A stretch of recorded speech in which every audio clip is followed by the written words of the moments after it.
दिवस शेख और मैं खड़ी हूँ इस मलाड मालौनी के रास्ते पर, जो कि जैसे कि आप देख सकते हैं यहाँ पर पिछले जनवरी के फर्स्ट वीक से खुदाई चालू है, लेकिन अब तक इसका कुछ अता पता नहीं है।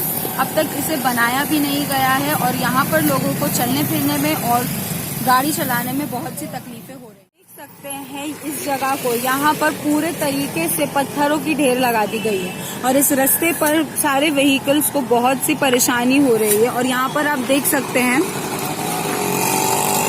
पूरे रास्ते को।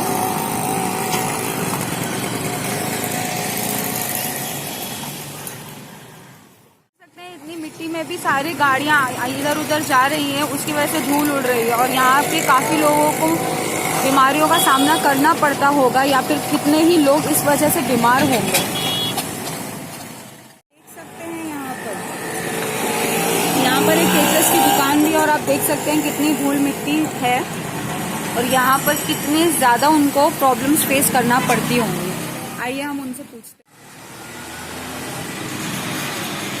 यहाँ पर बहुत ज़्यादा दिक्कत होती है। बिरयानी हम लोग बनाते हैं, इसी रखी रह जाती है, कस्टमर भी नहीं आते हैं मिट्टी की वजह से खाने। तो धूल मिट्टी की वजह से आपका खाना बन पाता है कि नहीं बन पाता है? बन नहीं पाता है, बहुत मुश्किल से बनता है, फिर बच जाता है, रात में फेंकना पड़ता है, फिर कस्टमर आते हैं। तो आपको बहुत परेशानी होती है। बहुत ज़्यादा जाने यहाँ पर और कितने ऐसे होंगे जिन्हें इतनी परेशानियां उठाना पड़ रही है। इसका जवाबदार कौन है? यहाँ का एमएलए या यहाँ की म्युनिसिपल कॉर्पोरेशन?